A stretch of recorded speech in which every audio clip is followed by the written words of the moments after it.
আল্লাহ পাক রব্বুল আলামিনের দরবারে লাখ কোটি শুকরিয়া যে মাওলাই কারীম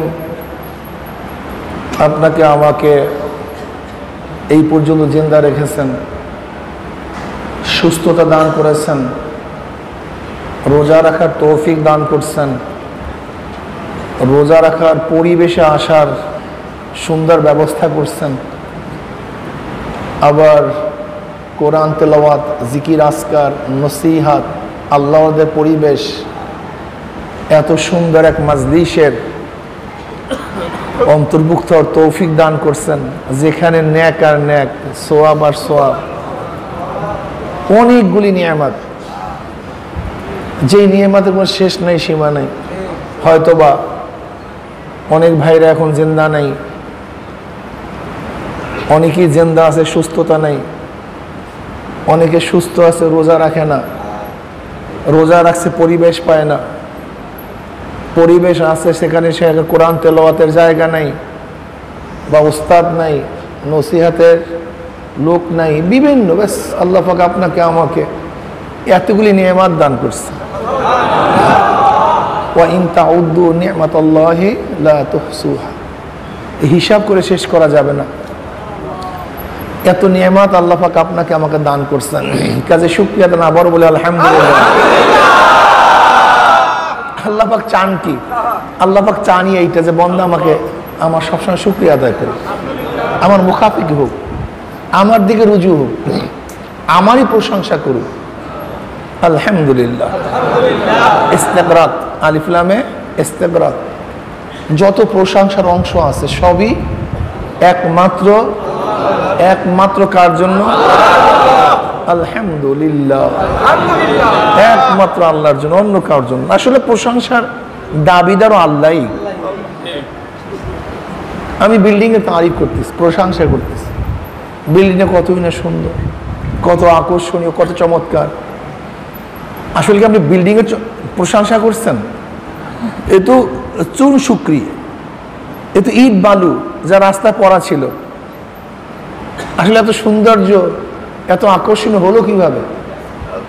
একজন ইঞ্জিনিয়ার, একজন একজন মিস্ত্রি, সে যদি এত সুন্দরভাবে এইটাকে গঠন না করত, রূপ না দিত, তাহলে চুন শুকরি, ইট বালু আর রড তো রাস্তায় পড়ে থাকে, এটা কোনো মূল্য ছিল না। তাই বিল্ডিংটা সুন্দর মানেই হলো যে এটাকে বানাইছে সে সুন্দর, এমনিতেই, ঠিক না? গয়নাটা খুবই সুন্দর। আরে ভাই, এটা তো পরিত্যক্ত খনিজ দ্রব্য ছিল, মাটির নিচে ছিল, আজকে আপনার মাথার মধ্যে শোভা পাচ্ছে, আপনার গলার মধ্যে শোভা পাচ্ছে। কিভাবে? কেন? কি কারণে? একজন ভালো কর্মকার যখন এই স্বর্ণের উপর হাত লাগাইছে, তখন এই স্বর্ণর মাটির মধ্যে নাই, এখন আপনার মাথার উপরে। স্বর্ণ আর মাটির মধ্যে নাই, আপনার গলার মধ্যে শোভা পাচ্ছে, ঠিক না? আমরা তো নাপাক, পরিত্যক্ত এক গান্দা পানি ছিলাম না? আজকে তুমি এত সুন্দর, এই সৌন্দর্য আসছে কোথার থেকে? হ্যাঁ, এটা তোমার গুণ না, আমার মাওলা পাক রব্বুল আলামিন তোমাকে এত সুন্দর করে সৃষ্টি করছেন। কাজে প্রশংসা এমনি, কোনো মানুষ সুন্দর মানে আমার মাওলা পাকের গঠন সুন্দর, তার সৃষ্টি সুন্দর। কি কথা ঠিক না? আল্লাহু আকবার। দুনিয়া সুন্দর, দুনিয়া কে সৃষ্টি করছে? বাস কাজী এই প্রশংসা কার? ঘুরে ফিরে আল্লাহরই যায়। এই গলাটা এত সুন্দর, তুমি কি গলা সৃষ্টি করছো নাকি? তার মানে যে গলার স্রষ্টা, সে কতই না উত্তম, সুন্দর গঠনকারী, সৃষ্টিকারী। আলহামদুলিল্লাহ, সমস্ত প্রশংসা একমাত্র আল্লাহরই জন্য, আল্লাহরই। আলহামদুলিল্লাহ, এর জন্য সবসময় বান্দার উচিত শুকরিয়া আদায় করা। লা ইন শাকারতুম লা আযীদান্নাকুম ওয়া লা ইন কাফারতুম ইন আযাবি লাশাদীদ। যদি আমরা মাওলার শুকরিয়া আদায় করতে পারি, আল্লাহ পাক আমাদের নেয়ামত আরো বাড়ায়া দেবেন। আর যদি শুকরিয়া আদায় না করি, তাহলে আল্লাহ পাক কঠিন আযাবের মধ্যে নিক্ষেপ করবেন। দেখেন, আল্লাহ পাকের নেয়ামতের শুকরিয়া আদায় করতে হবে। কিসের? নেয়ামতের শুকরিয়া আদায় করতে হবে। কি এভাবে আমরা সবাই একমত কি দেখবেন না?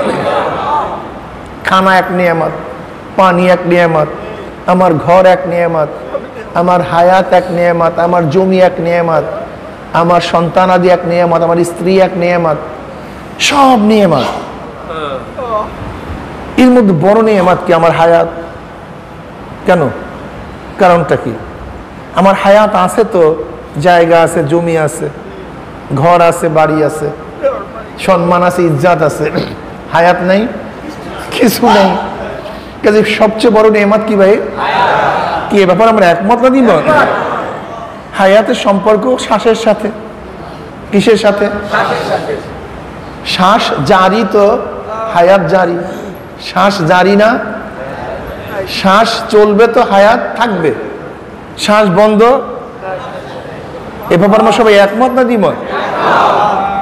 তাহলে হায়াতের সাথে শ্বাসের সম্পর্ক, শ্বাসের সাথে হায়াতের সম্পর্ক। এখন মনে করেন শ্বাসের নিয়ামতের শুকরিয়া যদি আদায় করতে হয়, তাহলে আমাদের কি করা উচিত?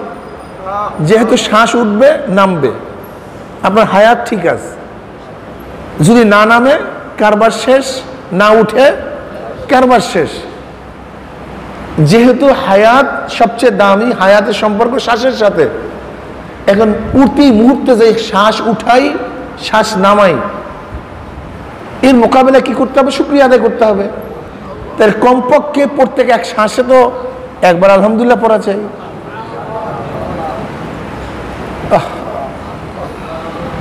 প্রত্যেক এক শ্বাস উঠাবার জন্য তো কমপক্ষে একবার আলহামদুলিল্লাহ পড়া চাই। লা ইন শাকারতুম লা আযীদান্নাকুম ওয়া লা ইন কাফারতুম ইন আযাবি লাশাদীদ। খুব কঠিন। এর জন্য সব সময় আমাদের উচিত জবানখানি মাওলার জিকিরে লাগায় রাখা। আল্লাহ তুমি আমাকেও তৌফিক দান করো, আমাদের সবাইকে তৌফিক দান করো। এই বয়ান বলা তো একেবারেই সহজ, লেকিন আমল করা অনেক কঠিন, হতে চায় না, হয় না। কিন্তু যারা আল্লাহওয়ালা তাদের জন্য হয়, তাদের জন্য সহজ হয়ে গেছে। আমাদের জন্য অনেক কঠিন, পারি না, পারি না। এই জন্য শুকরিয়া আদায় করা চাই। ভাই যার খেয়ালই নেই সে শুকরিয়া করবে কিভাবে? এই যে এইমাত্র যতটুকু আলোচনা করছি, এর মধ্যে আমরা চিন্তা করতে থাকি, কত চিন্তা রাস্তা খুলে যাবে না? এর ভাবে যে চিন্তা, হার্টের নেয়ামত, কিডনির নেয়ামত, লাংসের নেয়ামত, ব্লাডের নেয়ামত, রক্ত কণিকার নেয়ামত। অফি আনফুসিকুম আফালা তুবসিরুন। আমি তো তোর মধ্যেই আছি, তুই কেন দেখোস না? তুই নিজের মধ্যে খোঁজ করে দেখ না, তুই কিভাবে জিন্দা আছো, কিভাবে দেখতেছ, কিভাবে বলতেছ, তোর দিমাগ কোথায়, জেহেন কোথায়? দেখেন একটা হাফেজ কোরআন শরীফ তেলাওয়াত করে মুখস্থ, অথচ কোন জায়গায় সংরক্ষিত দুনিয়ার কেউ খোঁজ করে বের করতে পারবে যে অমুক জায়গায় সংরক্ষিত অবস্থায় আছে? মেমোরি কার্ডের মধ্যে সংরক্ষণ করলে, মেশিনের মধ্যে ঢুকাইলে বের করা যায়, কিন্তু তোমার মধ্যে আমার মধ্যে কোথায় সংরক্ষিত আছে গোটা দুনিয়ার কোনো মেশিন আবিষ্কার হয় নাই বের করতে পারে। ভিতরে আছে সব, সব নিয়ামত। আপনি জানেন নিয়ামতের অবস্থাটা কি? গোটা দুনিয়ার মানুষ যা চলে গেছে, যা বর্তমানে আছে, যা দুনিয়াতে আসবে, যা চলে গেছে, যা আছে, যা আসবে, এই চোখের সাথে কারোর চোখের কোনো মিল নেই। অথচ একই চক্ষু দেখি, সবাই আমার দিকে তাকানো, আমি আপনাদের দিকে তাকানো, মনে হয় এক ডিজাইন, কিন্তু কারোর চোখের সাথে কারোর চোখের মিল নেই। হয় কিভাবে? চিন্তা করা যায়? যা চলে গেছে, যা আছে, যা আসবে, কার চোখের সাথে চোখের মিল। দুনিয়াতে মানুষ যা চলে গেছে, যা বর্তমানে আছে, যা আসবে, এই যে বৃদ্ধাঙ্গুলি, এই যে বৃদ্ধাঙ্গুলি কতটুকু জায়গা বলেন তো? কতটুকু জায়গা? যা চলে গেছে, যা আছে, যা আসবে, এই বিজ্ঞানগুলির সাফের সাথে সাফের মিল নেই। আঙ্গুলের সাফের সাথে আঙ্গুলের মিল নেই। চিন্তা করা যায় গোটা দুনিয়ার মানুষ যা চলে গেছে, যা আছে, যা আসবে, এই চেহারার সাথে চেহারা আজীব আজীব। ছোট্ট একটা জায়গা, ছোট্ট একটা জায়গা, যা চলে গেছে, যা আছে, যা আসবে, হুবহু চেহারার সাথে মিল নেই।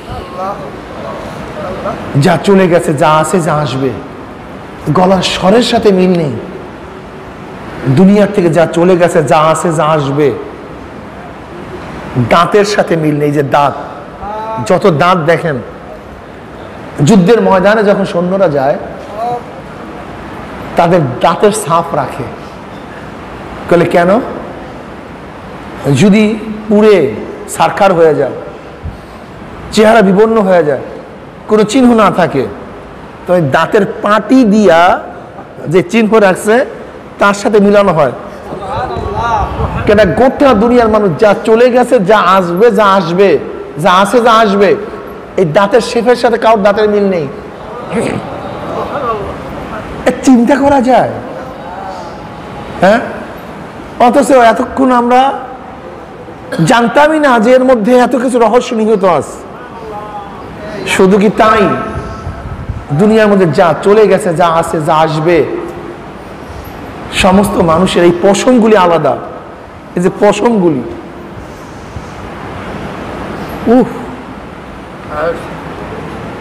অথচ 5 টাকার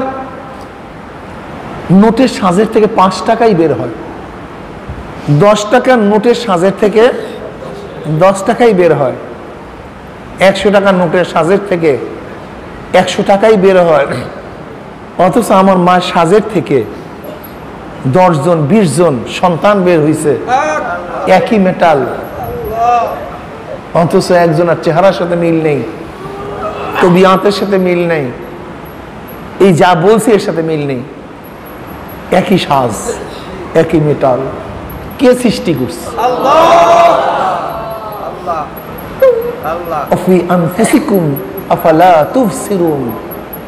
আমি তোর মধ্যেই আছি, তুই কেন দেখোস না? মাওলাকে খোঁজার জন্য আসমানে যাওয়ার দরকার নেই, জমিনে নিচে যাওয়ার দরকার নেই। তোমার মধ্যে, আমার মধ্যেই মাওলা। মাওলা সব আল্লাহ, সব আল্লাহর সৃষ্টি, সব আল্লাহর কৃষ্ণা। কাজী প্রশংসা কার? আলহামদুলিল্লাহ, আলহামদুলিল্লাহ, আলহামদুলিল্লাহ।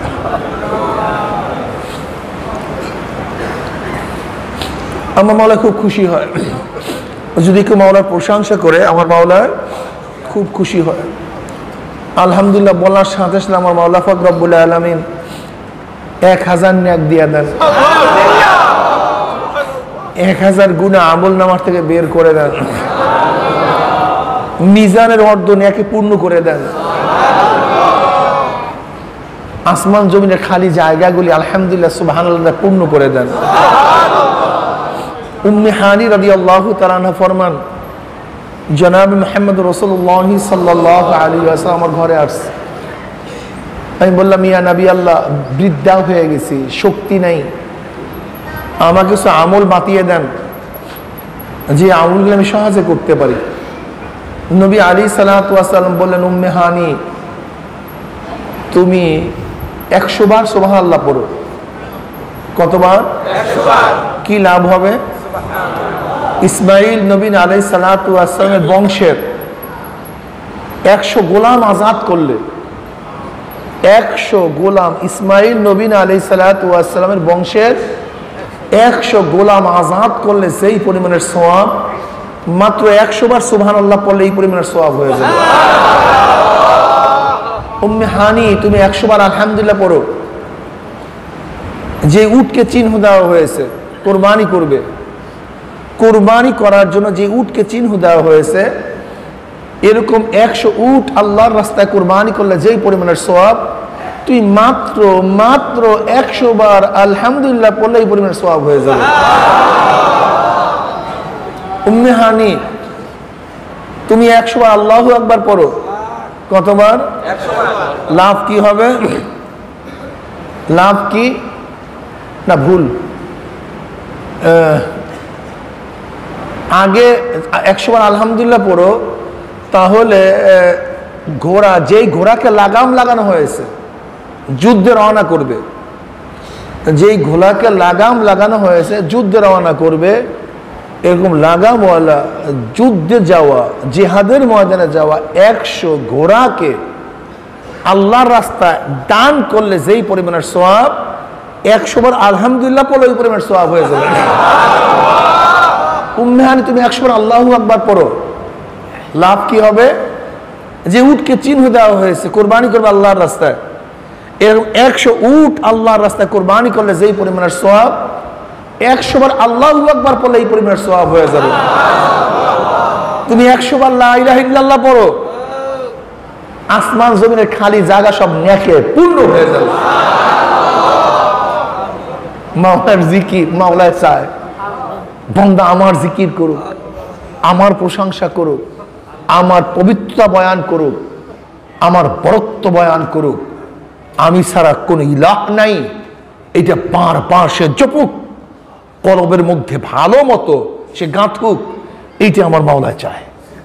মাওলায় চায় জবানটা মাওলার জিকিরে লিপ্ত রাখতে, এইটাই মাওলা চায়, পছন্দ করে। যদি মাওলার পছন্দ অনুযায়ী কাজ করতে পারো, আমার মাওলা পাক রব্বুল আলামিন অফুরন্ত নিয়ামত তোমাকে আমাকে দান করবেন। যাই হোক, কুতিবা আলাইকুমুস সিয়ামু কামা কুতিবা আলাল্লাযীনা মিন ক্বাবলিকুম লাআল্লাকুম তাত্তাকুন। আল্লাহ পাক রোজাকে ফরজ করেছেন আমাদের উপরে, তোমাদের উপরে রোজাকে ফরজ করা হয়েছে, যেইভাবে ফরজ করা হয়েছিল তোমাদের পূর্ববর্তীদের উপরে। কেন? যেন তোমরা মুত্তাকি হতে পারো, তাকওয়া অর্জন করতে পারো। তাকওয়া সবচেয়ে দামি, তাকওয়া সবচেয়ে দামি। কোরআনের মধ্যে ঈমান, রিসালাত, কিয়ামত, এই সমস্ত বয়ানের পরে যেই বয়ানের, যেই আলোচনার সবচেয়ে বেশি গুরুত্ব পেয়েছে সেটা তাকওয়া। সেটা কি? তাকওয়া। তাকওয়া বহুত আয়াতে কোরআনিয়া, বহুত হাদিসে তাকওয়ার কথা আসছে। তাকওয়া কি জিনিস? তাকওয়া কাকে বলা হয়? উবাই ইবনে কাব রাদিয়াল্লাহু তাআলা আনহু যে কোরআন বোঝার ব্যাপারে খোদ নবী আলাইহিস সালাতু ওয়াস সালাম যাকে সত্যায়ন করেছেন, উবাই ইবনে কাব রাদিয়াল্লাহু তাআলা আনহু, সে কোরআন খুবই ভালো বুঝতেন। এই আয়াতের উদ্দেশ্য কি, এই আয়াত দ্বারা কি বোঝাতে চেয়েছে, হযরত উবাই ইবনে কাব রাদিয়াল্লাহু তাআলা আনহুর কোরআন বুঝার ব্যাপারে খুব সত্যায়ন কি করছেন জনাবে মুহাম্মদুর রাসূলুল্লাহ সাল্লাল্লাহু আলাইহি ওয়াসাল্লাম। তার কাছে ওমর ইবনে খাত্তাব রাদিয়াল্লাহু তাআলা আনহু প্রশ্ন করছেন, ভাই উবাই, তাকওয়া কি জিনিস? তাকওয়া কাকে বলা হয়? উবাই ইবনে কাব রাদিয়াল্লাহু বললেন, আমিরুল মুমিনিন, আপনি কি কখনো কাঁটাযুক্ত জমিনে হাঁটার সুযোগ হয়েছে? হাঁটছেন? যে জমিনের মধ্যে কাঁটা আছে, যে পাহাড়ের মধ্যে কাঁটাযুক্ত পাহাড়, এরকম কি পাহাড়ে হাঁটার কি সুযোগ হয়েছে? হ্যাঁ, কতই না হাঁটছি, কতই না চলছি। তখন আপনি কি করছেন? আমি খুব সতর্ক ছিলাম যেন কোনো কাঁটা আমার গায়ে আঘাত না করে, আমার কাপড়ে আঘাত না করে, কাপড় না ছিঁড়ে। খুব সতর্ক হয়ে আমি কদম বাড়াইছি। বলে জালিকা তাকওয়া, এইটাই তাকওয়া, এইটাই তাকওয়া। আসলে সত্যি বলতে কি, তাকওয়ার এর চেয়ে উত্তম কোনো ব্যাখ্যা হতে পারে না। সর্বশ্রেষ্ঠ ব্যাখ্যা তাকওয়া, এর চেয়ে উত্তম কোনো ব্যাখ্যা হতে পারে না। মানে একজন মুমিন খুব সতর্ক হয়ে চলবে যেন গুনাহ তার না লাগে, তাকে স্পর্শ করতে না পারে, গুনাহ না হয়। এইটাই তাকওয়া, এইটাই তাকওয়া। তাকওয়া বেকায়া ফর্তু সিয়ানাত, ফর্তু সিয়ানাতে। তাকওয়া বলা হয় সর্বোচ্চ সতর্কতা অবলম্বন করা, সর্বোচ্চ সতর্কতা অবলম্বন করা, পরহেজগারি অবলম্বন করা। আমি খুব সতর্ক থাকব। যে মুমিন তাকওয়া অর্জন করে সে খুব সতর্ক থাকে যেন গুনাহ না হয়ে যায়। আমি যে বয়ান করতেছি আমার মধ্যে কিন্তু এগুলি নাই, লেকিন বয়ান কেন করতেছি? যেন আল্লাহ পাক আমাকেও বাঁচায়া দেন, তাকওয়া অর্জন করার তৌফিক দিয়া দেন। এবং আল্লাহর কাছে দোয়া করি, মাওলা হে, যে বলতেছে আর আমরা যারা শুনতেছি সবাইকে তুমি তাকওয়ালা করে দাও, সবাইকে তুমি মুত্তাকিন বানিয়ে দাও। আল্লাহ পাক যদি তাকওয়া অবলম্বন করার সুযোগ না করে দেন তাহলে তাকওয়া অর্জন করা যাবে না। ওয়ালাহু সালাসু মারাতিব, তাকওয়ার তিনটে স্তর আল্লামা বাইজাবি রাহমাতুল্লাহ আলাইহি বাতাইছেন। এক তো যে মুত্তাকি, মুত্তাকি ব্যক্তি তিন ধরনের হয়। আল উলা আত-তাওয়াক্কি আন আযাবিল মুখাল্লাদ বিত-তাবাররুই আনিশ শিরক ওয়া আলাইহি কাউলুহু তাআলা ওয়া আলজামাহুম কালিমাতাত তাকওয়া। প্রথম স্তর হলো এই, তাকওয়ার প্রথম স্তর হলো এই, শিরক থেকে নিজেকে বাঁচায়া রেখে, শিরক থেকে নিজেকে বাঁচায়া রেখে আবাদুল আবাদ জাহান্নাম থেকে নিজেকে মুক্ত রাখা, মুক্ত করা। আল উলা আত-তাওয়াক্কি আন আযাবিল মুখাল্লাদে বিত-তাবাররুই আনিশ শিরক। কি বুঝলাম? যে ব্যক্তি শিরক করবে না, যে ব্যক্তি শিরক করবে না, ঈমান আনছে, আমল নাই, ঈমান আছে, সে আবাদুল আবাদ জাহান্নামে থাকবে না। যে ব্যক্তি ঈমানের সাথে একবার শুধু আল্লাহকে আল্লাহ বলিয়া ডাক দিছে, নামাজ নাই, রোজা নাই, কোনো আমল নাই, শুধু ঈমানের সাথে একবার আল্লাহ, একবার, সে একদিন না একদিন নাজাত পাবে। কিন্তু কেউ যদি শিরক অবস্থায় দুনিয়া থেকে বিদায় হয়ে যায় তাহলে আজীবন সে জাহান্নামে থাকবে, আজীবন। তাহলে শিরক থেকে মুক্তি হওয়া ঈমানের আলামত। ঈমান এবং শিরক বিপরীত জিনিস। যেখানে শিরক আছে সেখানে ঈমান নাই, যেখানে ঈমান আছে শিরক নাই। কি কথা ঠিক না? শিরক করলে ঈমান থাকে না, ঈমানের সাথে শিরকের কোনো সম্পর্ক নেই। ঈমান আছে তো শিরক নাই, শিরক আছে তো ঈমান নাই। কথাটা বুঝাতে পারিনি। কুফরি অস্বীকার করা, শিরক শরীক করা, শিরক শরীক করা। আর শরীক করলে সে মুমিন থাকে না। ঈমান কি? সমস্ত ক্ষমতার মালিক আল্লাহ, ক্ষমতার মালিক একমাত্র, একমাত্র আল্লাহ। এটা হলো বিশ্বাস। এই বিশ্বাস যদি আপনার না থাকে, যদি আপনি মনে করেন অন্য কেউ ক্ষমতার মালিক আছে, তাহলে আপনার বিশ্বাস, কাজে আপনার শিরক এবং ঈমান বিপরীত জিনিস। আত-তাওয়াক্কি আন আযাবিল মুখাল্লাদ বিত-তাবাররুই আনিশ শিরক। শিরক থেকে নিজেকে মুক্ত রাখতে হবে, পবিত্র রাখতে হবে। যদি আপনি শিরক থেকে মুক্ত হন আর আমল না করেন তাহলে একদিন না একদিন জান্নাতে যাওয়া যাবে, লেকিন শিরক করলে কারবার শেষ, আর কাজ হবে না। শিরক কি জিনিস? আল্লাহ পাকের জাত এবং সিফাতের সাথে শরীক করা। আল্লাহ পাকের জাত এবং সিফাত, খালেককে যদি কেউ মনে করি অন্য কেউ খালেক হতে পারে, শিরক। রাজ্জাক কে? যদি মনে করো অন্য কেউ রাজ্জাক হতে পারে, এটা শিরক। জান্নাত দেওয়ার মালিক কে? যদি কেউ মনে করো অন্য কেউ জান্নাত নিতে পারে, পীর নিতে পারে, বা অমুক নিতে পারে, অমুক ব্যক্তি নিতে পারে, এমনকি নবীও নিতে পারে, গায়রুল্লাহ, আল্লাহ ব্যতীত, সোজা হিসাব, সে নবী হোক, রসুল হোক, অলি হোক, অমুক হোক, তমুক হোক, ফেরেশতা হোক, যদি মনে করে আল্লাহ ব্যতীত কেউ কাউকে জান্নাত নিতে পারে, এটার নামই শিরক।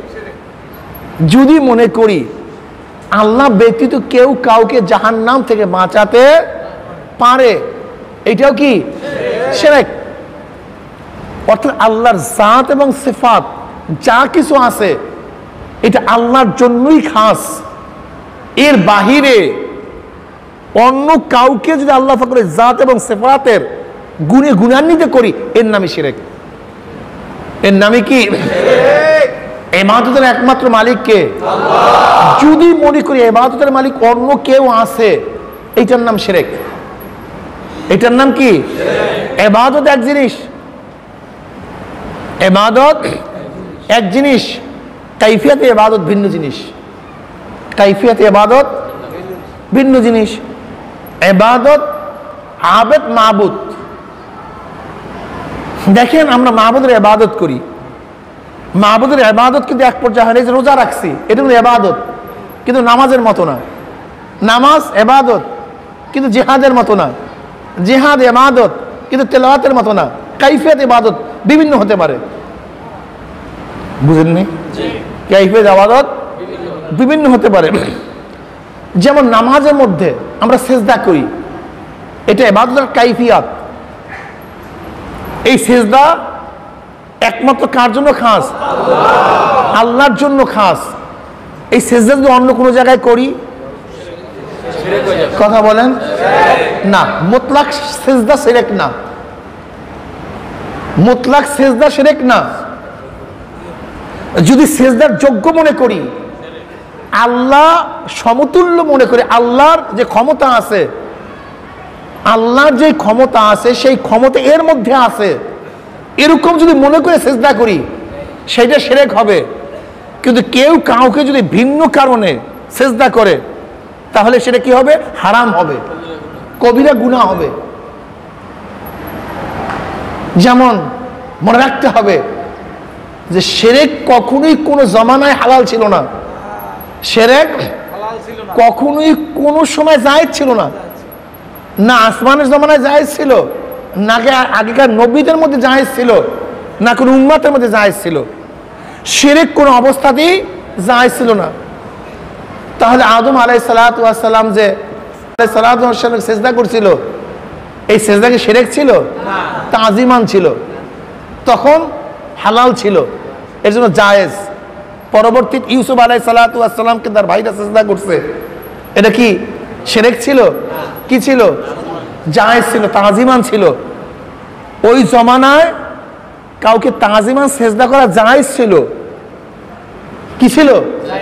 জায়েজ ছিল। এখন রহিত হয়ে গেছে, এখন রহিত হয়ে গেছে, এখন কি হয়ে গেছে? হারাম হয়ে গেছে। কিন্তু কেউ যদি মনে করে যে এর মধ্যে উলুহিয়াত আছে, আল্লাহর ক্ষমতা আছে, এই উলুহিয়াত মনে করে কেউ কাউকে সিজদা করলে হারাম হবে, শিরকও হবে। পার্থক্যটা বুঝছেন? খুব সূক্ষ্ম পার্থক্য, খুব সূক্ষ্ম পার্থক্য। যেহেতু শিরক আসমানও জায়েজ ছিল না, আগেকার নবীদের জমানায় জায়েজ ছিল না, শিরক কোন অবস্থাতেই জায়েজ না। কিন্তু আহকাম, অন্য আহকামাত কখনো জায়েজ থাকে, কখনো হারাম হয়ে যায়। যেমন উটের গোশত ইহুদিদের জন্য কি ছিল? জায়েজ ছিল। আমাদের জন্য, ইহুদিদের জন্য হারাম ছিল, ইহুদিদের জন্য, আমাদের জন্য জায়েজ। এখন কেউ যদি উটের গোশত না খায়, তাহলে ধমকি খাবে। যেমন আব্দুল্লাহ ইবনে সালাম রাদিয়াল্লাহু তাআলা আনহু, তিনি খায় নাই, ধমকি খাইস, হালাল করছি, তুমি খাইয়া প্রমাণ করো যে এটা হালাল। দেখেন এক জমানায় তাহলে উটের গোশত প্রথমে কি ছিল? হারাম ছিল ইহুদিদের জন্য, আমাদের জন্য হালাল। একসময় মদ হারাম ছিল, একসময় মদ বৈধ ছিল, মদ কি ছিল? হালাল ছিল, বৈধ ছিল। এখন কি হয়েছে? এখন কেউ যদি, এখানে আরেকটা মাসালা বুঝতে হবে, হারামকে হারাম হিসাবে খেলে ফাসেক হয়, হারামকে হারাম জেনে করলে ফাসেক হয়, গুনাহগার হয়। কিন্তু হারামকে কেউ যদি হালাল মনে করে তাই বেঈমান হয়ে যায়, বেঈমান হয়ে যায়। সিজদা কি? হারাম। সিজদা করা কি? কেউ যদি সিজদাকে বৈধ মনে করে, যেটা বৈধ, তাহলে কিন্তু বেঈমান হয়ে যাবে, খুব মারাত্মক। মদ কি ভাই? কথা বলেন না কেন? মদ, কেউ যদি মদকে হালাল মনে করে তাহলে বেঈমান হয়ে যাবে। কেউ যদি মদ পান করে ফাসেক, কবিরা গুনাহ। কিন্তু কেউ যদি মদকে বৈধ মনে করে যে অসুবিধা নাই, জায়েজ, বৈধ, তাহলে কাফের হয়ে যাবে। খুব মারাত্মক, খুব মারাত্মক।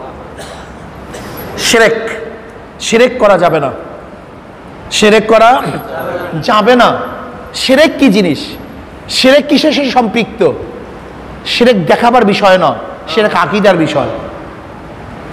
শিরক আকীদা ও বিশ্বাসের বিষয়। এর জন্য কেউ কাউকে যেন হট করে না বলি তুমি মুশরিক। এই যেমন লামুজহাবিরা আমাদের সবাইকে গড়ে মুশরিক বলে, গড়ে, তার মানে আমরা কেউ মুমিন না।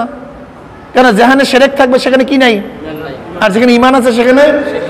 তা ওরা যদি আমাদের মুশরিক বলে তার মানে আমরা সবাই বেঈমান। তাহলে ওদের ভাষা আমরা সবাই কি?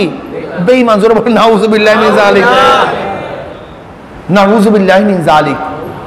শিরক এটা আকীদার নাম, এটা বিশ্বাসের নাম।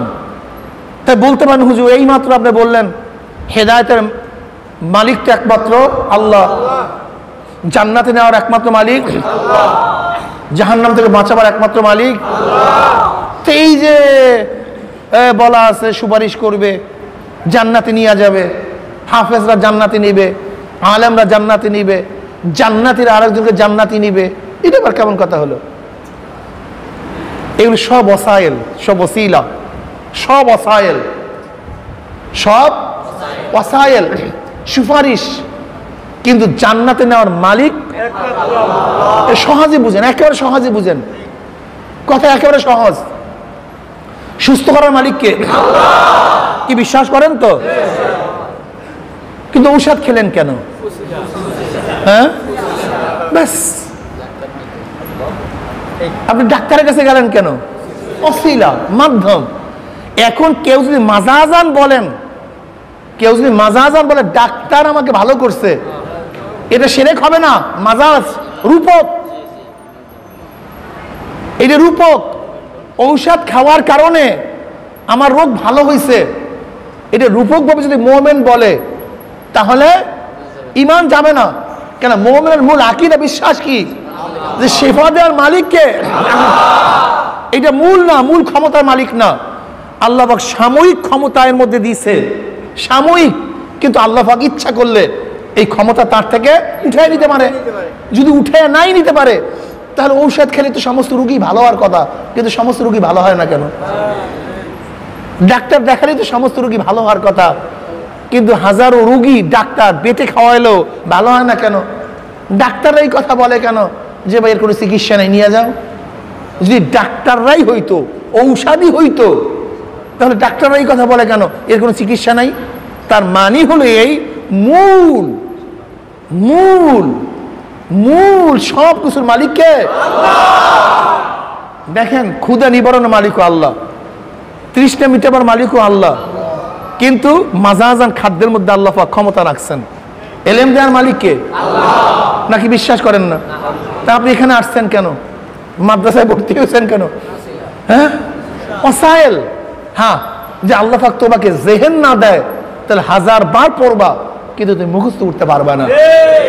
তা আমরা যে বলি আল্লাহ ওয়ালারা হাফেজরা এমন 10 ব্যক্তিকে সুপারিশ করিয়া জান্নাতে নিয়ে যাবে যাদের জন্য জাহান্নাম ওয়াজিব ছিল, তারা নিয়ে যাবে মাজাজান। আসলে ক্ষমতা কার? আল্লাহ। আল্লাহ পাক সুপারিশ করার অধিকার দিছে। কি কথা ঠিক না? আহা, কথা না একেবারে সহজ।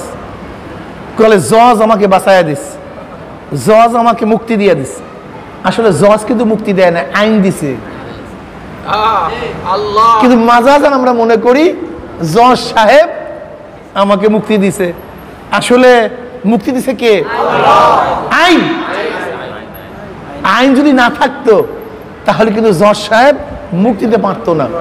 ঠিক আল্লাহ পাক রব্বুল আলামিন এইভাবে কইরা দিছেন যে হ্যাঁ এই মাজলিসে গেলে অমুক জায়গায় গেলে এলেম অর্জন করতে পারবা, পানি পান করলে তৃষ্ণা মিটাতে পারবা, খাদ্য খেলে ক্ষুধা নিবারণ করতে পারবা, আল্লাহ ওয়ালাদের কাছে গেলে তুমি পথ পাবা, হেদায়েত পাবা। এটা আল্লাহ পাকের নিজাম। আপনি কি করবেন? আল্লাহ পাকের নিজাম এইটা। যেমন গোটা নবীদেরকে আল্লাহ পাক হেদায়েত দিয়েছেন ডাইরেক্ট, কোন নবী কার দাওয়াতে হেদায়েত পায় নাই। কিন্তু আবু বকর সিদ্দিক রাদিয়াল্লাহু হেদায়েত পেয়েছে কিভাবে? ওমর ইবনে খাত্তাব রাদিয়াল্লাহু হেদায়েত পেয়েছেন কিভাবে? ওসমান গনি রাদিয়াল্লাহু হেদায়েত পেয়েছেন কিভাবে? আলীউল মুর্তাজা রাদিয়াল্লাহু হেদায়েত পেয়েছেন কিভাবে? তা তাদেরকে আল্লাহ পাক ডাইরেক্ট দিতে পারতেন না? নিজাম, নিজাম। এটা আল্লাহ পাকের নিজাম না, পারেন না তা না। একটা সহজ কথা তো ভাই, লামুজহাবিরা খালি পেঁচাইতে থাকে, সবাইকে শিরক বানায়া দেয়, মুশরিক বানায়া দেয়। ওরা কি জিজ্ঞাসা করছে একদিন আমাদের আকীদার কাছে, আমাদের বিশ্বাসের কাছে তোমার বিশ্বাস কি? ওরা চরমনাইওয়ালাদেরকে মুশরিক মনে করে। আমি তো বিশ্বাস করি চরমনের আদনার থেকে একটা আদনা মুরিদকেও যদি প্রশ্ন করা হয় যে হেদায়েতের মালিক কে, ও সাথে সাথে জবাব দিবে আল্লাহ, এক সেকেন্ড দেরি করবে না। তা আমরা যদি ওদেরকে ঈমানের তালিম না দিতাম, ঈমানের তালিম শিক্ষা না দিতাম, তুমি জিজ্ঞাসা করো আদনা থেকে একটা আদনা মুরিদ, আদনার থেকে একটা আদনা চরমনাই মুজাহিদ, তার কাছে প্রশ্ন করো যে হেদায়েতের মালিক কে, ও চিন্তা করবে না, ও চিন্তাবিহীন সাথে সাথে বলবে হেদায়েতের মালিক আল্লাহ। তা তুই মুশরিক বানাই দিস আমাদেরকে? হ্যাঁ, তুমি ওদেরকে জিজ্ঞাসা করো, এখন আদনার থেকে আদনা মুরিদকে জিজ্ঞাসা করো যে কিয়ামতের ময়দানে জান্নাতে দেওয়ার মালিক কে? ও সাথে সাথে বলবে যে আল্লাহ। যদি প্রশ্ন করো তা তোমার পীর, তখন সে কি বলবে? সুপারিশ করবে। আমার পীর সুপারিশ করতে পারে যদি আল্লাহ পাক তাকে জান্নাত দেয়। যদি প্রশ্ন করে সুপারিশ আলেমরা করবে, যদি প্রশ্ন করে সুপারিশ যারা জান্নাতে যাবে তারা করবে। আমার পীরই করবে, পীরই জান্নাতে যাবে। এই আকীদা আমাদের কোন মুরিদ পোষণ করে না, বরং তারা জন্নে গালেব, তারা প্রবল ধারণা রাখে যে নিশ্চিত আমার পীর জান্নাতে যাবেই না। এতটুকু ধারণা না থাকলে তো আমি মুমিনই না। হ্যাঁ, প্রবল ধারণা এক জিনিস, লেকিন জান্নাতে যাবেই এই ইয়াকিন ভিন্ন জিনিস। একমাত্র আল্লাহ পাক রব্বুল আলামিন নবী আলাইহিস সালাতু ওয়াস সালামের মাধ্যমে যাদেরকে জান্নাতের ডাইরেক্ট সুসংবাদ জানাইছে, আমরা ইয়াকিনান বলতে পারি সে জান্নাতি, ইয়াকিনান বলতে পারি তারা জান্নাতি। কিন্তু যারা নবী আলাইহিস সালাতু যাদের ব্যাপারে বেশারাত দেয় নাই, আমরা প্রবল ধারণা করি এরা জান্নাতে যাবে। প্রবল ধারণা জন্নে গালেব, প্রবল ধারণা তারা জান্নাতে যাবে। এতটুকু ফারাক ইয়াকিনের মধ্যে এবং নবী আলাইহিস বিশারাতের মধ্যে। এখন কি মনে করেন যে সাহাবায়ে কেরাম রিদওয়ানুল্লাহি তাআলা আজমাইনের সবার ব্যাপারে ডাইরেক্ট জান্নাতের বিশারাত নাই, কিন্তু আমরা সবাই জানি সাহাবায়ে কেরাম রিদওয়ানুল্লাহি আজমাইন জান্নাতি। তারাই জান্নাতে যাবে কি? বলেন যাবেটা কি? জান্নাত কার জন্য? সাহাবারা যদি জান্নাতে না যায়, জান্নাত কার জন্য? ওই জান্নাত আল্লাহ কার জন্য বানাইছেন? আল্লাহ পাকের হিকমত, আল্লাহ পাক রহস্য গোপন করে রাখেন। এর জন্য সবার জন্য বিশারাত ইনডাইরেক্ট দিয়ে দিয়েছেন, ইনডাইরেক্ট কোরআনের মধ্যে বিশারাত দিয়ে দিয়েছেন, লেকিন ইয়াকিনান ডাইরেক্ট বলেন না অমুকে কিছুর জন্য বলছেন। আচ্ছা বলেন তো যে ওমর বিন আব্দুল আজিজ সাহেব রহমতুল্লাহ আলাইহি, তিনি একজন তাবিন, ওমর বিন আব্দুল আজিজ যাকে পঞ্চম খলিফা বলা হয়, এর ব্যাপারে তো ডাইরেক্ট কোরআন ও হাদিসের কোনো জান্নাতের ঘোষণা নেই। এখন এরা যদি জান্নাতে না যায় তা জান্নাতে যাবে কে? বুখারী রহমতুল্লাহ আলাইহির ব্যাপারে তো ডাইরেক্ট জান্নাতে কোনো বেশারাত নেই। তো এরা যদি জান্নাতে না যায়, জান্নাতে যাবে কে? হ্যাঁ, ইমাম আজম আবু হানিফা রাহমাতুল্লাহ আলাইহির ব্যাপারে ডাইরেক্ট জান্নাতের বেশারাত নেই। নবী বলছে নাকি? নবীর জামানায় ছিল নাকি? ওহী নাযিল হবে নাকি? হইছে নাকি? তো এরা যদি জান্নাতে না যায়, জান্নাতে যাবে কে আমাকে বলেন তো? কিন্তু জান্নাতের মুতলাক কি? ইন্নাল্লাযীনা আমানু ওয়া আমিলুস সালিহাতি কানাত লাহুম জান্নাতুল ফিরদাউসি নুজুলা। নিশ্চয়ই যারা ঈমান ও নেক আমল করবে আল্লাহ পাক তাদেরকে জান্নাতুল ফিরদাউস দান করবেন। তা আমরা দেখছি যে এদের সে ভালো আমলওয়ালা কেউ নেই, ঈমানওয়ালা না কেউ নেই। এর জন্য আমরা প্রবল ধারণা করি, একই নাম না, প্রবল ধারণা এরা জান্নাতে যাবে না, যাবে কি? প্রবল ধারণা। আমাদের বিশ্বাসের মধ্যে তুমি পার্থক্যই বুঝো নাই। আমরা কি বলতে চাই? ইমাম শাফি রাহমাতুল্লাহ জান্নাতে যাবে না, এ গাধা বেয়াকুব, তুই যাবি জান্নাতে? হ্যাঁ, ইমাম আহমদ হাম্বল জান্নাতে যাবে না, বেয়াকুব তুই জান্নাতে যাবি? হ্যাঁ, বরবুল আব্দুল কাদের জিলানী রাহমাতুল্লাহ জান্নাতে যাবে না, মাইনুদ্দিন চিশতি রাহমাতুল্লাহ জান্নাতে যাবে না, তুমি যাবা জান্নাতে? হ্যাঁ, হাসান কারকি রাহমাতুল্লাহ জান্নাতে যাবে না, হাসান বসরি রাহমাতুল্লাহ জান্নাতে যাবে না, তুমি যাবা জান্নাতে। এর কারণটা কি জানেন? ওদের কারণ আছে। ওরা যেই মুরব্বী মানে, আসলে মূল কারণ আমি খুঁজে বের করছি, এটা আমার ধারণা। এই ফাসেকরা, লামুজাহাবিরা বা জামাতিরা, এই জামাতিরা, লামুজাহাবিরা, শিবিরেরা যাদেরকে মুরব্বী মানে, ওদের ব্যাপারে ওদের বিশ্বাস অত প্রবল নাই। সমস্যা এখানে ওদের মুরব্বীদের ব্যাপারে ওদের আকীদা বা বিশ্বাস অত প্রবল না। কেন? দেখে তো ওদের মুরব্বীরা, ওদের সামনে ওরা দেখে, এর জন্য বিশ্বাস করতে পারে না, আকীদা রাখতে পারে না, জন্নে খালে বাসে না। কিন্তু আমরা আমাদের মুরব্বীদেরকে কাছে থেকে দেখি, তাদের সাথে থাকি, তাদের সাথে চলছি, আমরা দেখছি তাদের অবস্থা। আমরা আমাদের মুরব্বীদের ইতিহাস পড়ি, তাদের চরিত্র সম্পর্কে আমরা জানি, তাদের সিরাত সম্পর্কে আমাদের জানা আছে। কি কথা ঠিক না? এর জন্য আমরা আমাদের মুরব্বীদের উপরে অনেক বেশি বেশি বিশ্বাস করি। আল্লাহ পাক রব্বুল আলামিন তাদেরকে জান্নাতে নেবেন। আর হাদিসের মধ্যে আসছে জান্নাতীদের অবস্থাটা কি? জান্নাতীরা জাহান্নামীদের কাতারের মধ্য থেকে জান্নাতে রওনা করবে। অমনি জাহান্নামী কাতারের মধ্য থেকে কোন এক কি বলবে, ভাই আব্দুল্লাহ কোথায় যাও? তুমি জান্নাতে যাই? কিন্তু আমি তো জাহান্নামের কাতারে দাঁড়ায় গেছি। আমাকে চিনো নাই তুমি?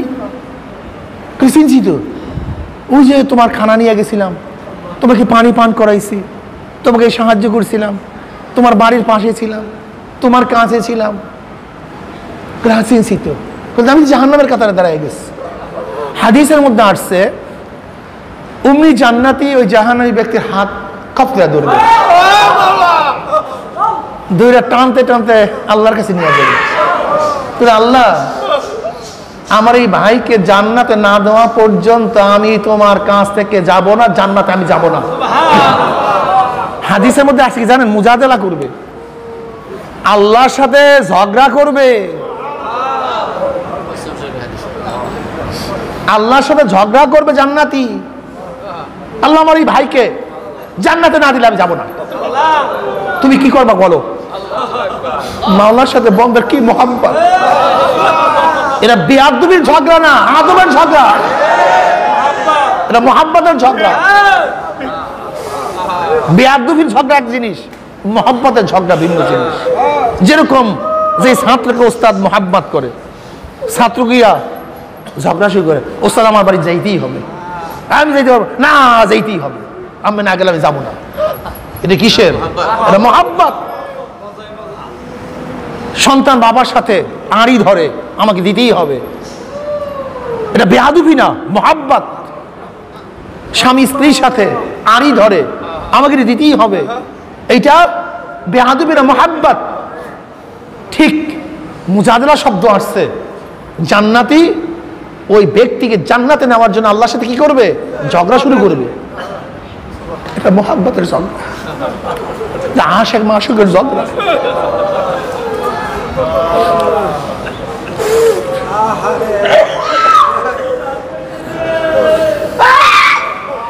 নিজে তো জান্নাতে যাবি, ঘোষণা হয়ে গেছে, আর একজনকে হাত ধরে এরপর আমার মাওলাই কি মহান মাওলা,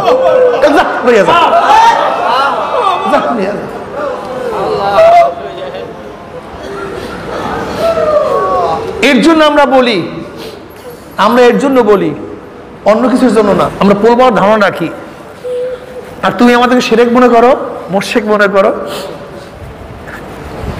আল্লাহ যদি কবুল করে, আল্লাহ পাক আমাদের উস্তাদদেরকে যদি জান্নাতের জন্য ফয়সালা করে,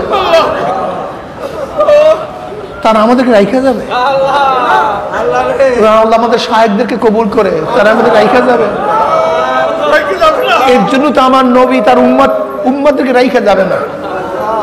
বুখারী মুসলিমের মধ্যে বহুত লম্বা লম্বা হাদিস আছে, আমাদের এইখানে এক ফাল্গুন মাসে বয়ান করছিলাম এই বিষয়। জনাব মুহাম্মদ রাসূলুল্লাহ সাল্লাল্লাহু আলাইহি ওয়াসাল্লামকে আল্লাহ পাক ইজাজত দিবেন, তিনি জাহান্নাম থেকে যাও, যাদের কি ছিল সবাইকে জান্নাতে দিয়ে দাও, জান্নাতে দিয়ে দাও। বাস অর্ডার দিয়ে দিছে, এখন জান্নাতে নেওয়ার দায়িত্ব ডাইরেক্ট দিয়ে দেবে নবীকে, যে নিয়ে যাও, যাও যাকে চিনো, এরপর দিয়ে আসবে জান্নাতে। আবার আসবে, তাহলে আর কেউ নাই, তাহলে আবারও যাও, আবারও যাবে, তাহলে আর কেউ নাই, তাহলে না আল্লাহর বাকি নেই, তো যাও, আবারও যাও, আবারও যাবে, আবারও যাবে না। আরে কত মজার হাদিস, আল্লাহ কবুল করে একদিন শোনাবো ইনশাআল্লাহ। এরপর আল্লাহ পাক রব্বুল আলামিন তার কুদরতে আজল দিয়ে একটা খাওয়া মারে, এরকম যাদের অন্তরের মধ্যে সামান্য ঈমান থাকবে,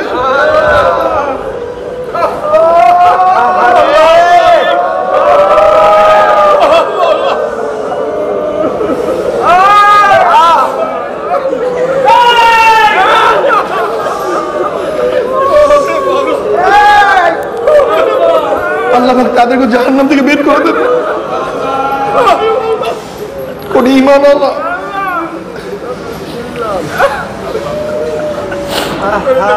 আর বাকি থাকবে না।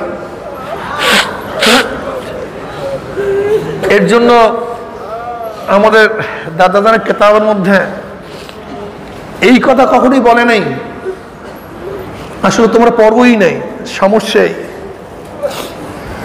এই কথা আমার দাদাজান কোথায় বলে নাই যে আমি সুপারিশ করব,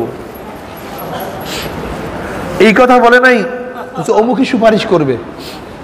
যদি তায়ুন করে দিতাম অমুকে অমুকে, তাহলে শিরক হয়ে যেত। কিন্তু তুমি জানলা কিভাবে যে অমুকে জান্নাতে যাবে? তুমি জানলা কিভাবে অমুকে নাজাত পাবে? এ তো আল্লাহ ব্যতীত কেউ জানে না। তাহলে আমরা কি বলি যে জান্নাতে যাবে, আর আমাদের প্রবল ধারণা কি?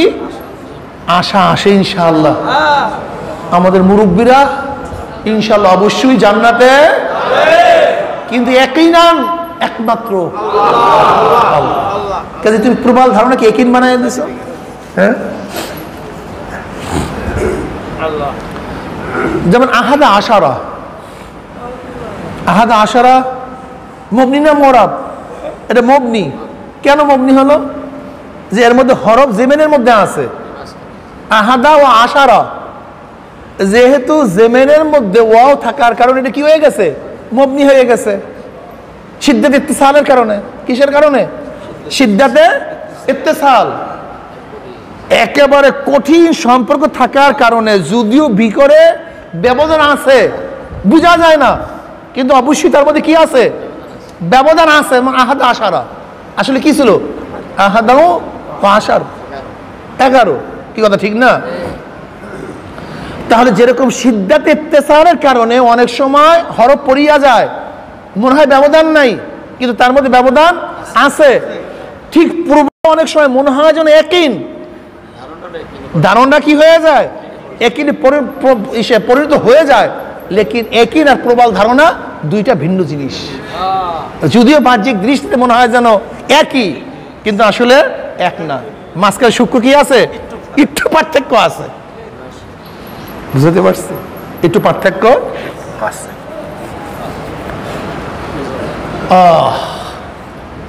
এর জন্য যে ব্যক্তি সূক্ষ্ম বুঝবে না সে আহাদা আশারে কি বলবে যে এটা তো মরা, কি কথা ঠিক না? কিন্তু যার একটু গভীর দৃষ্টি আছে সে বলবে কি মাবনি। কেন মাবনি হওয়ার কারণ কি? এর মধ্যে ওয়াও জেমিনের মধ্যে হরফ জেমিনের মধ্যে আছে। ঠিক যারা লামুজাহাবি ওদের সূক্ষ্ম জ্ঞান না থাকার কারণে আমাদের ওই সমস্ত কেতাবাদের মধ্যে শিরক দেখে, কিন্তু যাদের সূক্ষ্ম জ্ঞান আছে তার এর মধ্যে কোনো শিরক দেখে না, বরং দেখে সব সহি, কোনো সমস্যা নেই। এই সমস্যাই শিরক থেকে মুক্ত থাকতে হবে, শিরক করা যাবে না। ইন্না শিরকা লাযুলমুন আযীম, শিরক সবচেয়ে বড় গুনাহ, সবচেয়ে বড় গুনাহ। শিরক করা যাবে না। শিরক আছে আল্লাহর অজুদি তুমি বিশ্বাস করো না, আল্লাহর ক্ষমতাকে বিশ্বাস করো না, তার মহব্বত তোমার মধ্যে আসবে কিভাবে? তুমি স্বীকারই তো করো না আল্লাহকে, তুমি আল্লাহকে স্বীকার করো না। কিন্তু বলতে পারেন হুজুর তা আমরা আপনাদের কাছে দৌড়াই কেন, মাদ্রাসায় যাই কেন? সব ওসাইল, সব ওসাইল, সব ওসাইল যা আমরা ইনশাআল্লাহ সামনে বয়ান করবো ইনশাআল্লাহ। সব ওসাইল, ওসাইল এক জিনিস, কিন্তু দেনেওয়ালা এক জিনিস। দেওয়ার মালিক কে? দেখেন আল্লাহ পাক কালামে পাকের মধ্যে ফরমান লা তুহাররিক বিহি লিসানাকা লিতাআজালা বি ইন্না আলাইনা জামআহু ওয়া কুরআনা ফাইযা ক্বরানাহু ফাত্তাবি কুরআনা। তুমি নবীকে বলতেন খবরদার তুমি কোরআনকে মুখস্থ করার জন্য, ইয়াদ করার জন্য, জব্দ করার জন্য তোমার লিসানকে তুমি লাগাইও না, লড়াইও না। ইন্না আলাইনা জামআহু ওয়া কুরআনা, আমার উপরই দায়িত্ব তোমার কলবের মধ্যে কোরআনকে জমা করা এবং পাঠন করা, পড়ানো। জমাও করবো আমি, তোমার জবান থেকে পাঠ করাবো আমি। কে বলছেন? ডাইরেক্ট আল্লাহ। ইন্না আলাইনা জামআহু ওয়া কুরআনা ফাইদা ক্বরানাহু ফাত্তাবি কুরআনা। যখন কোরআন তেলাওয়াত করবে আমি করব, ফাইজা ক্বরানাহু, যখন আমি কোরআন তেলাওয়াত করব। অথচ করতেছে জিবরাইল, কিন্তু ইশারা করছেন কার দিকে? আল্লাহর দিকে। ফাইজা ক্বরানাহু ফাত্তাবি কুরআনা, যখন আমি কোরআন তেলাওয়াত করব তখন তুমি এই তেলাওয়াতের অনুসরণ করো। খুব ভালো মতো বুঝবেন মাজাজ জিনিসটা কি। পড়তেছে জিবরাইল, শুনাইতেছে, কিন্তু সব সম্বোধন করছে কার দিকে? এটা কি? এটা কি? ইন্না আলাইনা জামআহু ওয়া কুরআনা ফাইজা ক্বরানাহু ফাত্তাবি কুরআনা সুম্মা ইন্না আলাইনা বায়ানা। সবই তো আল্লাহ নিয়ে নিছেন। জিবরাইল পাঠাইলেন কেন? জিবরাইল কেন কোরআন শুনাইলেন? জিবরাইল কেন তেলাওয়াত করতেছেন? জিবরাইল কেন প্রতি রমজানে নবী আলাইহিস সালাতু ওয়াস সালাম কাছে আসিয়া কোরআনকে দাওয়াত করলেন? অথচ আল্লাহ নিজে করে ইন্না আলাইনা জামআহু ওয়া কুরআনা ফাইজা ক্বরানাহু ফাত্তাবি কুরআনা। দেখো সব কিছু করছেন আল্লাহ, কিন্তু আল্লাহ পাক ওয়াসাইল ছাড়া করেন না, সম্বোধন করছেন আল্লাহর দিকে। করতেছে তেলাওয়াত জিবরাইল, অথচ ইন্না আলাইনা জামআহু ওয়া কুরআনা ফাইজা ক্বরানাহু ফাত্তাবি কুরআনা। যখন আমি কোরআন তেলাওয়াত করব, কি তেলাওয়াত করবে? কে করবে?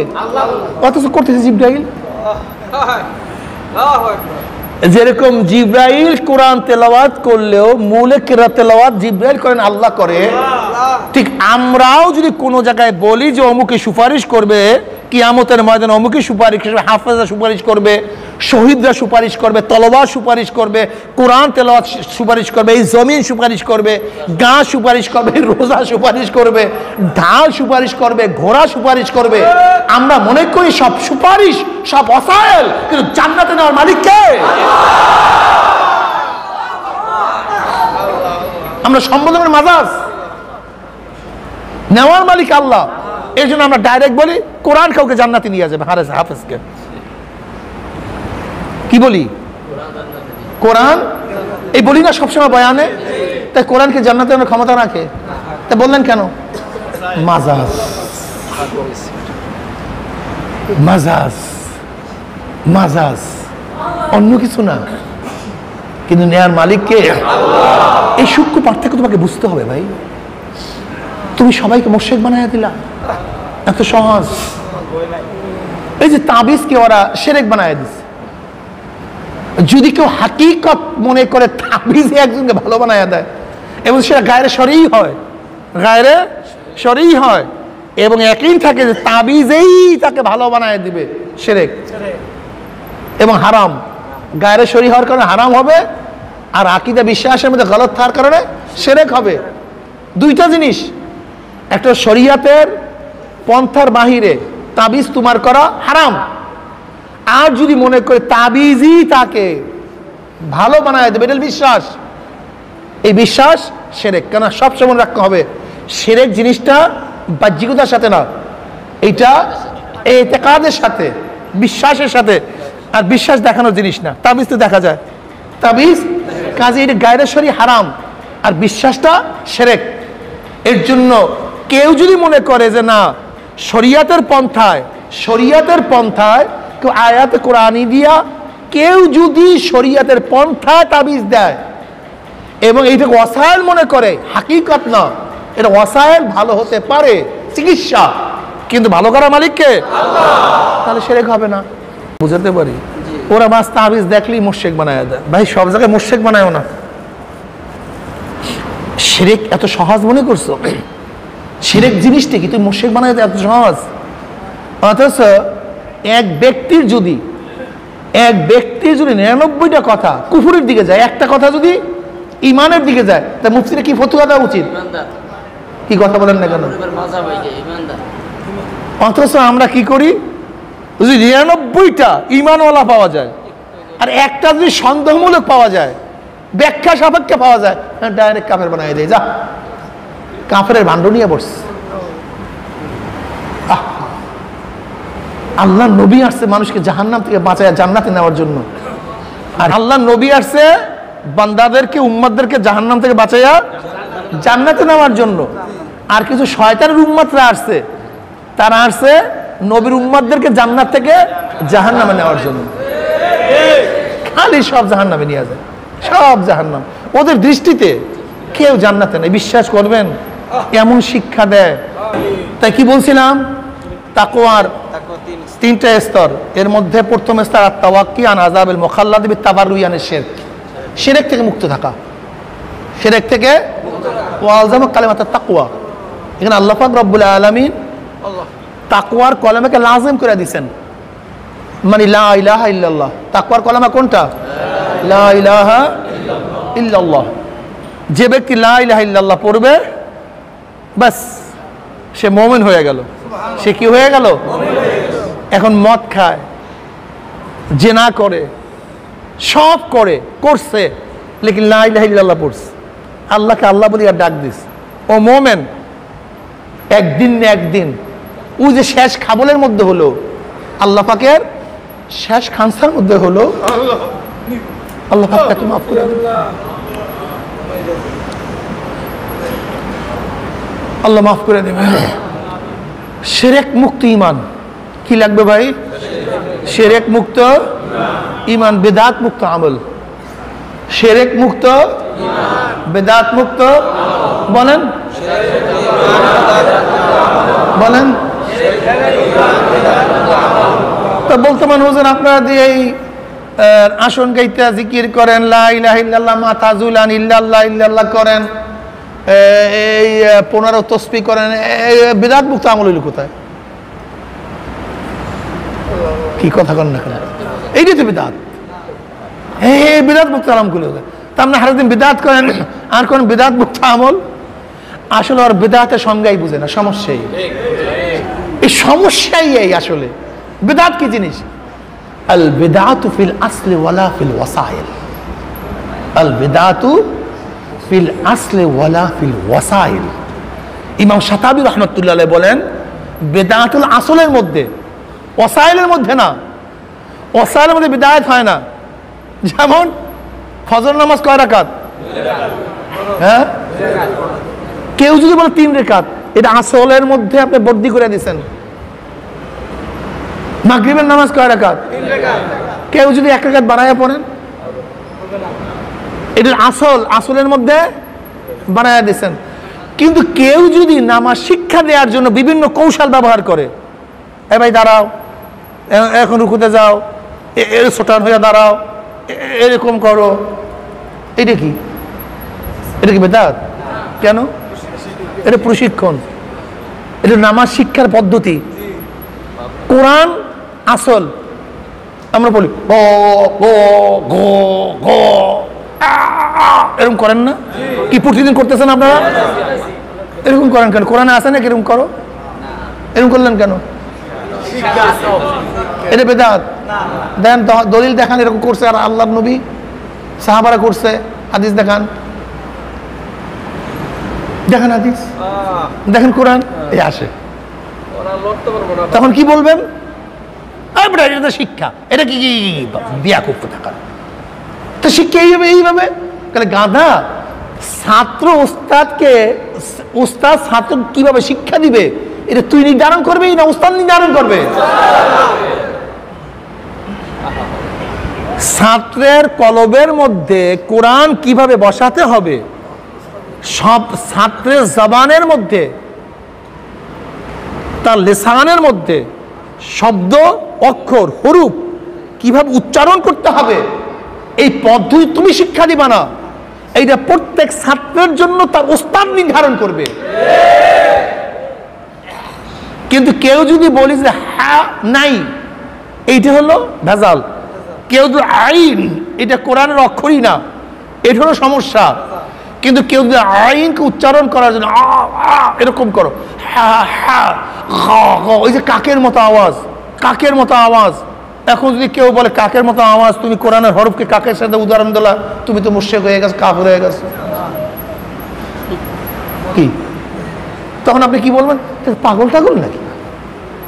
দেখি পাগলটা তুমি তো ফতুয়া দিবা, হয়তো তুই পাগল হয়ে গেছিস নাকি বেটা?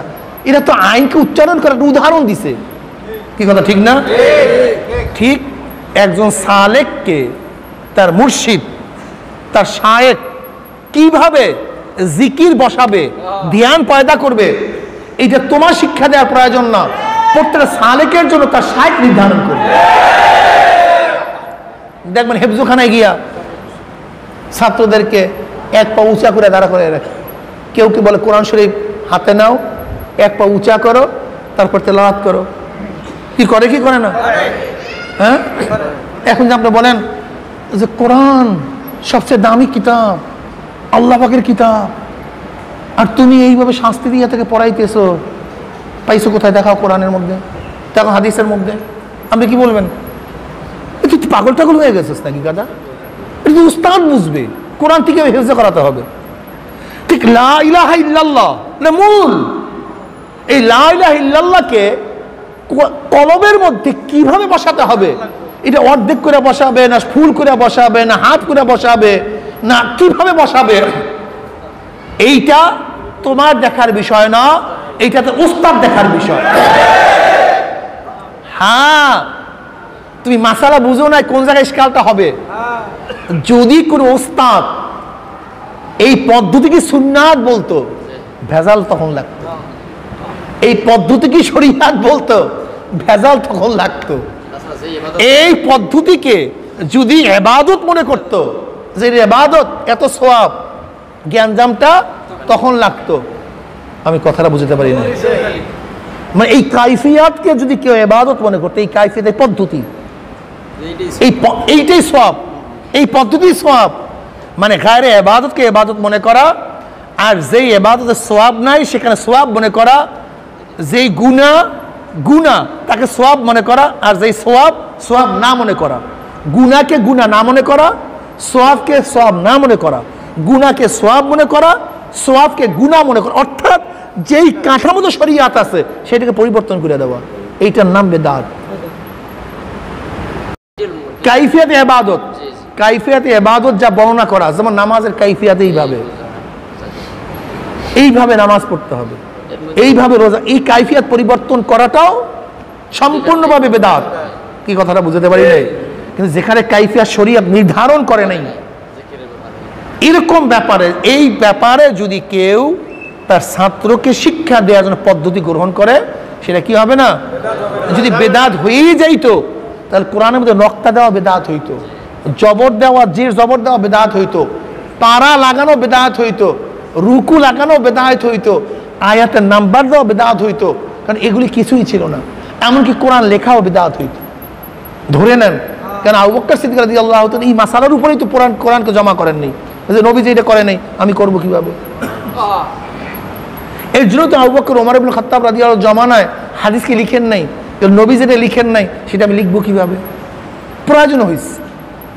বেদাত আসলের মধ্যে মূল কাঠামো শরিয়াত, যেই কাইফিয়াত, যেই পদ্ধতি, যেই পন্থা যেখানে বাতাইছেন সেখানে সেই পদ্ধতি পন্থাকে সামান্য পরিবর্তন করলে বেদাত। সামান্য থেকে সামান্য, চুল পরিমাণ পরিবর্তন করা যাবে না, চুল পরিমাণ হুবাহু হুবাহু হুবাহু। কিন্তু যেখানে কাইফিয়াত বাতান নাই, ওয়াসায়েল, সে ওয়াসায়েলের মধ্যে বুখারী শরীফ লিখছেন, উসুলে হাদিস লিখছেন, উসুলে কোরআন লিখছেন, এগুলো কি বেদাত হবে? এগুলো ওয়াসায়েল। ওয়াসায়েল বেদাত হয় না। ওরা ওয়াসায়েলকে বেদাত বানায় দিস। ওয়াসায়েলের মধ্যে হাকিকতের মধ্যে ওদের পার্থক্য বোঝা নেই। এর জন্য মনে রাখতে হবে বেদাত মুক্ত আমল। কি মুক্ত আমল? হ্যাঁ, কি ঈমান? জোরে বলেন। কামিয়াবের জন্য এই দুইটা যথেষ্ট। শিরক মুক্ত ঈমান লাগবে, বিদআত মুক্ত আমল লাগবে। কাজে আল্লাহ পাক শিরক মুক্ত ঈমান আর বিদআত মুক্ত আমল করার তৌফিক দান করেন। রোজা শুরু হয়ে গেল, অথচ আজকে 10 দিন। আজকে রহমতের 10 দিন চলিয়া যাইতেছে, নিশ্চিত নিশ্চিত রহমতের 10 দিন চলিয়া যাইতেছে। কিন্তু রহমত পাইলাম কি পাইলাম না, এই ব্যাপারে কিন্তু নিশ্চিত না। রহমত পাইলাম কি পাইলাম না, কে কে নিশ্চিত? একজনও। আর নবী কি বলছেন? যার উপর থেকে রহমত, যার উপর থেকে রমজান মাস চলিয়া গেল, এই সুযোগ পাইয়াও নিজেকে জাহান্নাম থেকে মুক্তি করতে পারলাম, তার ফলে আবার লাহান্নত। কাজী রহমতের আজকে 10 দিনের শেষ দিন, দোয়া করবো আজকে আল্লাহর কাছে, আল্লাহ সবার রহমত নাযিল করে, মাফ করে দেন, গুনাহ থেকে বাঁচিয়ে থাকার তৌফিক দেয়া। আল্লাহুম্মা আমিন।